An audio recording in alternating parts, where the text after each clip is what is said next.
Como construir um ótimo lugar para se trabalhar?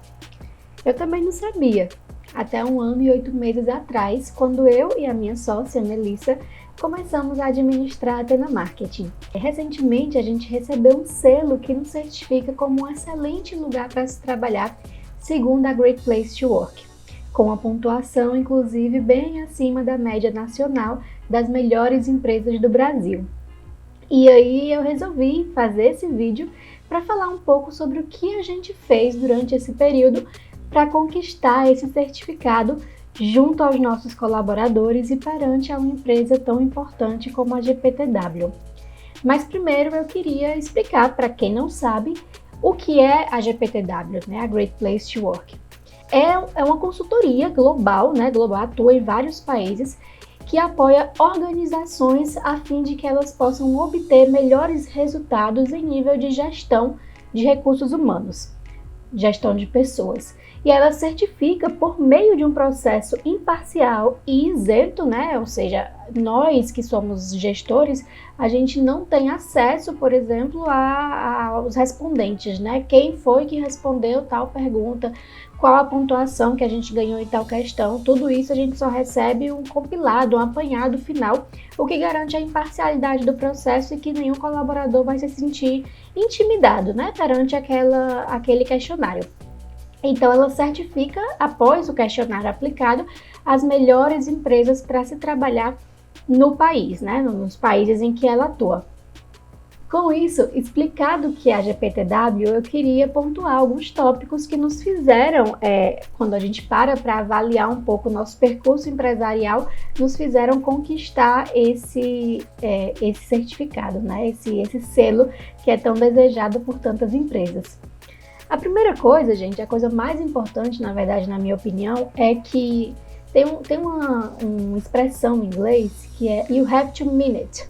Né? Você tem que realmente fazer sentido com aquilo que você está fazendo. Né? Então, assim, hoje muito se fala de empatia, de participação, de você ouvir os seus colaboradores, de você ouvir o seu cliente, de você se colocar no lugar do outro. Mas, se a tua essência não é uma essência que realmente quer isso, que realmente faz isso verdadeiramente, as pessoas vão perceber que você é uma farsa. Então, assim, a primeira coisa é eduque-se enquanto ser humano, né? Eduque-se enquanto pessoa. Isso vem desde cedo, isso é anos, né? Para você se educar nesse sentido, a realmente querer o melhor para as pessoas, a realmente colocar o outro em primeiro lugar, seja o seu cliente ou os seus colaboradores, né? A tirar o centro de você e ouvir o outro. Então, a primeira dica é essa: você realmente tem que querer. Você tem que querer ter uma empresa com foco na colaboração, né? Com foco nos seus profissionais. Isso tem que ser um propósito da tua empresa. Um dos propósitos da Atena é gerar renda e oportunidades para profissionais talentosos, para que a gente possa fazer em grupo, construir em grupo uma realidade de trabalho diferente da que se vê no mercado. Então, tendo isso como propósito, eu busco isso, a gente corre atrás disso com todas as nossas forças. Então, isso é o primeiro tópico para a gente pontuar. O segundo é: tenha uma cultura empresarial e deixe isso claro. Deixe isso claro não só no papel, mas na prática também. O que é uma cultura empresarial? A cultura empresarial são os hábitos que são aceitos na sua empresa, quais os estímulos, né, de comportamento que você dá para os seus colaboradores. Se a tua empresa fosse uma pessoa, como ela se comportaria? Isso é a cultura que tem que ser difundida naquela empresa. Aí é só, então, escrever umas coisas bonitas no papel e botar para o pessoal ler? Não. Isso tem que ser visto na prática, tem que ser sentido na prática, senão a gente cai naquele mesmo pecado lá da farsa, né? Então, se uma das culturas da tua empresa, por exemplo, é o aprendizado constante, aprenda você. Comece você a fazer cursos, comece você a trazer novidades para a empresa, comece você a trazer novos conceitos, a fazer reuniões que vão mexer um pouco na dinâmica empresarial. seja primeiro você o exemplo dessa cultura e difunda ela na prática, né? E faça com que todas as pessoas elas mostrem por meio de exemplos práticos aquela cultura fluindo e acontecendo rotineiramente na sua empresa. A terceira dica é: tenha cuidado na seleção. A seleção em empresas pequenas, como é a Athena, né, que às vezes não tem um setor de RH fixo na empresa, não tem uma pessoa exclusivamente responsável pelo RH, às vezes a gente cai no pecado de selecionar as pessoas meramente vou aqui chamar um amigo, né, vou pegar aqui uma indicação, não vou nem fazer uma entrevista, já vou chamar a pessoa e vou começar a trabalhar. E isso pode ser um pecado para a tua equipe, para a cultura da tua equipe, né? A seleção ela é um momento importantíssimo, porque é na seleção que a gente vai poder ver se aquele colaborador, aquele provável colaborador, ele contempla um fit cultural da empresa.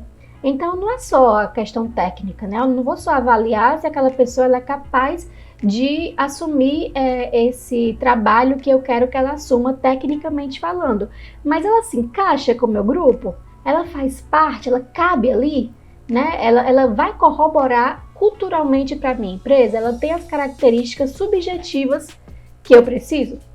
Isso é importante de você ver na hora da seleção. Então, se você faz uma boa seleção e você consegue trazer pessoas que têm essa facilidade de encaixe com a sua cultura, é bem mais fácil que você consiga ter aí sucesso na hora da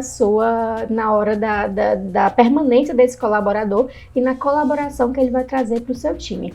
O quarto tópico que eu vou trazer para vocês, eu até já mencionei ele anteriormente, mas vale citar novamente, é dar o exemplo. Então não adianta de nada você só falar as coisas, você só criar documentos, você jogar a balela, né, adiante, mas você não vai dar o exemplo. As pessoas, elas não são assim, foi-se o tempo em que os colaboradores, eles eram pessoas que simplesmente faziam o que era mandado. Ele está de olho no que você está fazendo. Então, se você não é um chefe colaborativo, se você segue a linha do faça o que eu digo, mas não faça o que eu faço, ele não vai te levar a sério. E se o teu colaborador não vai te levar a sério, ele não vai levar a tua empresa a sério. E aí você não vai conseguir criar um bom espaço para se trabalhar dessa forma. Então, dê o exemplo. Esteja junto, né? Isso é muito importante. É uma coisa que eu faço questão, né? A não ser que eu esteja de férias, viajando, algo assim. Mas se não, se eu estiver nos meus momentos normais na empresa, eu faço questão de não parar de trabalhar até que o meu último colaborador também pare de trabalhar. Se tem alguém que está precisando trabalhar até mais tarde para fechar uma pauta do dia, né, uma coisa que tem que sair e tal, eu tô lá junto, eu tô lá ajudando, eu tô lá segurando as pontas também. Pode ser que isso não aconteça sempre, mas até então tem acontecido, né? E isso é um exemplo que eu sei que eu dou, porque eles têm a noção de que eles vão poder contar comigo e que eu tô ali segurando as pontas tanto quanto eles. Então isso cria um senso de família, de união e de um interesse real, né? Eu realmente estou preocupada com eles e por isso eles também se preocupam comigo, consequentemente com a minha empresa e com os meus clientes. O quinto tópico é você criar projetos, né, programas dentro da sua empresa que possam, claro, dentro das possibilidades da sua empresa, valorizar os seus funcionários. Ou seja, se você tem a possibilidade de criar um programa, primeiro, vamos identificar o que é que o seu funcionário precisa, né? Vamos supor que se aplicou um questionário interno e 80% dos seus funcionários disseram que não tem um plano de saúde e que eles têm essa necessidade e que para eles é difícil ter um plano de saúde. Então, você pode tentar, por exemplo, trabalhar a possibilidade de criar um plano de saúde empresarial e os seus funcionários, eles arcarem com uma parte, você arcar com outra, né? Enfim, tudo dentro das possibilidades da empresa. Eu sei que pequenas empresas têm muitas dificuldades, a nossa tem dificuldades também, mas a gente tenta fazer o que é possível. E assim, vamos ser bem honestos no que é possível, né? Também nenhum funcionário gosta de saber que ele está passando dificuldades, por exemplo, enquanto o chefe está andando numa Hilux e, assim, boçando na cidade, né, jogando dinheiro fora, enquanto o colaborador está com dificuldades financeiras. Então, entra aí a questão da empatia também, né, de você saber o quanto que você está tirando da empresa e o quanto que você pode retornar, na verdade, para o seu funcionário. Então, são exemplos, por exemplo, de programas. questão do plano de saúde, uma assessoria psicológica, um programa de aperfeiçoamento profissional, divisão de lucros, uma surpresa de aniversário, um programa de bem-estar, um programa de folgas no aniversário, coisas assim, podem ser feitas na prática dentro das possibilidades de cada empresa. Então, isso também é uma prática da Atendo. Nós temos os nossos programas e a gente estimula que outras empresas também façam isso dentro da sua possibilidade. O sexto tópico é ser transparente. Isso é muito importante, né? Na Atendo especificamente, a gente tem inclusive um programa de transparência financeira, né? Os nossos colaboradores, eles sabem quanto a empresa, quanto entra, quanto sai, qual foi o lucro da empresa, né? E isso faz com que eles saibam, tenham uma visão estratégica da empresa também. Poxa, por que eu não estou ganhando mais? É porque a empresa não tem condições de me pagar mais. Ou então, o que eu posso fazer aqui para melhorar a situação financeira da empresa e com isso melhorar também a minha vida, a vida dos meus colegas, né? Então, a transparência é muito importante. E transparência não só financeira, transparência também estratégica, né? É muito importante os seus colaboradores saberem por que você tomou uma decisão específica e não outra.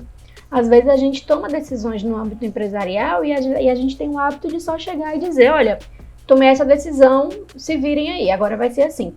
E isso não é bom. É sempre bom, principalmente quando há dúvidas, quando não é uma coisa clara, né? Você explicar qual foi a linha de raciocínio que levou você a tomar essa decisão. Porque essa decisão é a melhor, né? Na verdade. E isso faz com que o teu colaborador ele se engaje mais, ele entenda mais, ele vai entender melhor a tua cabeça, vai entender melhor por que você está fazendo isso. E por isso a dinâmica empresarial também vai melhorar. O sétimo tópico é que você seja sempre aberto ao diálogo e permita que os seus colaboradores te questionem. E se eles acharem necessário, que eles possam questionar até mesmo o status quo. Como eu mencionei no tópico passado, é muito complicado você estar numa empresa em que você não se sente aberto para tirar dúvidas, para entender por que as coisas funcionam assim. Então, você se manter aberto, você dizer, olha, não tenha medo de falar comigo, você pode falar comigo. Se algo estiver errado, fale comigo, né? Vamos trabalhar juntos para melhorar. E até mesmo questionar os processos, os procedimentos, né? Com isso, eu até remeto a outra característica importante de um bom gestor, que é você ser aberto à mudança. É muito complicado você estar num cenário em que você está sempre ali preso na tua casquinha de ovo, né? Na tua conchinha e nada te tira dali. Então, seja aberto à mudança, porque às vezes a mudança ela vem para o bem. Então, se um colaborador teu ele despende um tempo que às vezes ele nem tem, que ele poderia estar cuidando de outras coisas da vida dele, para pensar estrategicamente a tua empresa e propor um novo procedimento que pode te fazer bem para ti, poxa, escuta o cara, sabe? Escuta a pessoa e quem sabe ele não tá certo, né? Testa a hipótese dele, valida aquilo, né? Então, você ser aberto ao diálogo, escutar de coração aberto e tentar colocar em prática as coisas boas, né? Também é uma dica que eu dou. A oitava dica é: seja respeitoso e nunca, jamais, isso é um pecado gravíssimo, deixe o seu ego subir a cabeça. Ou você vai acabar colocando em xeque toda a imagem que você está construindo de acordo com os outros tópicos que eu já citei, né? Porque qual é a ideia? É você construir uma imagem participativa, uma imagem de que você é um gestor que se preocupa com os outros, se preocupa com os seus colaboradores e está ali construindo participativamente a tua empresa. Obviamente que você está em uma situação hierárquica superior. Você pode perfeitamente chegar para o cara e dizer, olha, não tô afim de ouvir sua opinião hoje e vai ser desse jeito porque é assim que eu quero. Mas você não deve fazer isso. Porque se você faz isso, você pega tudo aquilo que você construiu, você amassa, papelzinho amassa aqui, ó, pei, joga fora. Né? Então, eita, mas é um negócio importante, vixe Maria. Mas, então é isso, gente. Não deixe o ego subir a cabeça. Se tiver num dia difícil, respira 2 vezes, remarca a conversa, mas não permite que o ego suba a cabeça e você coloque em xeque uma relação que está sendo construída e que tem que ser construída todos os dias. Às vezes uma falta de respeito ali, um pouquinho, uma coisinha de nada, é suficiente para magoar o teu colaborador e ele não vai ter mais a mesma sensação de empatia que ele tinha, né, com a tua empresa e com a tua imagem também. E no nono lugar, A minha nona dica é: tenha interesse real pelos seus colaboradores, né? Pergunte a opinião deles de verdade, e dê espaço para que eles se manifestem. Não só perguntar a opinião para coisas da empresa, né? Mas sei lá, chega de manhã e dá um bom dia, né? E pergunta pro cara como é que ele tá, pergunta como foi o final de semana dele, pergunta se ele tá precisando de alguma ajuda, né? Isso é uma coisa difícil de ser feita, né? Eu confesso que eu não sou perfeita nesse sentido, porque nós temos os nossos próprios problemas, nós temos a nossa própria vida e é muito difícil, de fato, a gente sair disso e entrar na vida do outro, né? Mas é uma coisa que nós, enquanto gestores, precisamos nos policiar para fazer. Se você mostra um interesse real e você faz a diferença na vida de alguém por meio, às vezes, de uma palavra, sabe? Um conselho ou uma ajuda de fato, isso pode transformar a vida de alguém e isso cria laços que são laços reais, são laços verdadeiros e que eles vão para além de uma relação de trabalho de 5, 6 horas por dia. Por fim, a minha última dica, né? Nossa, já foi dica demais. Mas a 10ª e última dica é: sempre puxe o bonde, né? Nunca deixe a peteca cair. Estude todos os dias, estude sobre coisas que você sabe, estude sobre coisas que você não sabe, estude sobre coisas que você não gostaria de estudar, mas que você precisa estudar para poder você entender a sua empresa. Trabalhe sempre para ser o exemplo, né? Se você deixa tudo nas mãos dos seus colaboradores, eles não terão pelo que te admirar, eles não terão pelo que te ver como exemplo. Então seja o exemplo para eles, estude, seja bom, você não precisa ser o melhor em tudo, senão você não precisaria de uma equipe, né? Então, assim, dê espaço para que os outros brilhem, mas também tenha domínio, né, da situação. Saiba para onde você está indo, saiba liderar, saiba traçar o caminho, porque as pessoas gostam de sentir que elas estão seguras, que elas estão indo para algum lugar, elas estão indo de fato fazendo algo que faz sentido. Então seja essa pessoa, né? Estude, estude, estude. Desde que eu sempre fui estudiosa, eu sempre gostei de estudar, mas desde que eu criei a Athena, eu acho que eu nunca fui tão estudiosa quanto eu tenho sido nesses últimos 1 ano e 8 meses. Né? Praticamente todos os dias eu aprendo algo novo, eu estudo algo novo, porque eu preciso estar não só à frente do mercado, no sentido mercadológico mesmo, como também eu preciso estar à frente dos meus colaboradores, não à frente no sentido de deixá-los para trás, mas no sentido de estar como exemplo, né? De estar sendo mirada por eles. Eles me miram e eles veem que talvez tenha algo ali que eles podem usufruir, que eles podem aprender. E eu posso aprender com eles, com toda certeza também. Mas é uma troca. Se você só suga e você não dá nada, aí pode ser que o resultado não seja muito bom. E é isso, pessoal. Acho que eu já me estendi muito e eu espero que essas dicas tenham sido úteis para você que está começando o seu negócio, ou já tem o seu negócio, ou quer tirar uma certificação Great Place to Work e, enfim, quer fazer a diferença na sua empresa e principalmente na vida de outras pessoas. Tá bom? Até logo. Obrigada por assistir o vídeo até aqui. Tchauzinho.